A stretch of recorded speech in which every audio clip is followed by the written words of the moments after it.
এবং বৈদেশিক বাণিজ্য, এই প্রত্যেকটা বিষয়ে আলাদা আলাদা প্রেজেন্টেশন ছিল। এবং আমরা যেটা প্রফেসর ইউনূস চিফ অ্যাডভাইজার বলেছেন, উনি স্যাটিসফাইড।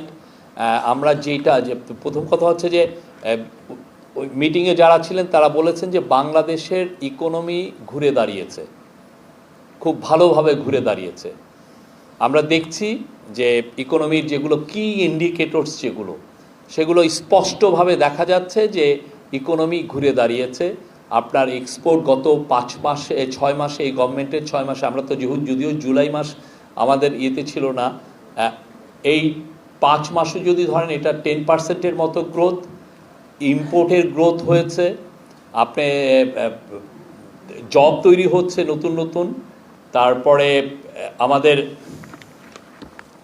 ইনফ্লেশন আপনি জানেন একটা সময় 12% মতো উঠে গিয়েছিল, ইনফ্লেশন আবার পয়েন্ট টু পয়েন্ট হিসাবে এটা 9%, মানে সিঙ্গেল ডিজিটে এসছে। এবং পলিসি রেট আমরা জানেন এগ্রেসিভলি ইন্টারেস্ট রেট হাইক হয়েছিল, সে ইন্টারেস্ট রেটটাকে আমরা হাইক করার কারণে আমরা দেখছিলাম যে ইন্টারেস্ট রেট হাইক গ্লোবালি এটাই সবচেয়ে স্বীকৃত হচ্ছে যে ইন্টারেস্ট রেটকে হাইক করে আপনি ইনফ্লেশনকে কমানো, এবং আমরা দেখছি যে এটা কাজ করছে। এবং এই কাজ করার কারণে এখন ইনফ্লেশনটা কমে আসছে।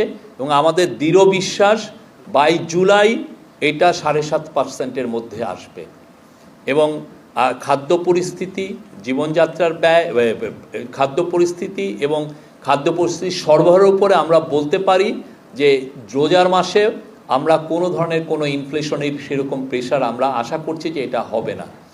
তারপরে আমাদের কিছু চ্যালেঞ্জ আছে, সেই চ্যালেঞ্জেরগুলোও এখানে আসছে। আমি কিছু কিছু জায়গায় আপনাদেরকে পড়ে শোনাচ্ছি।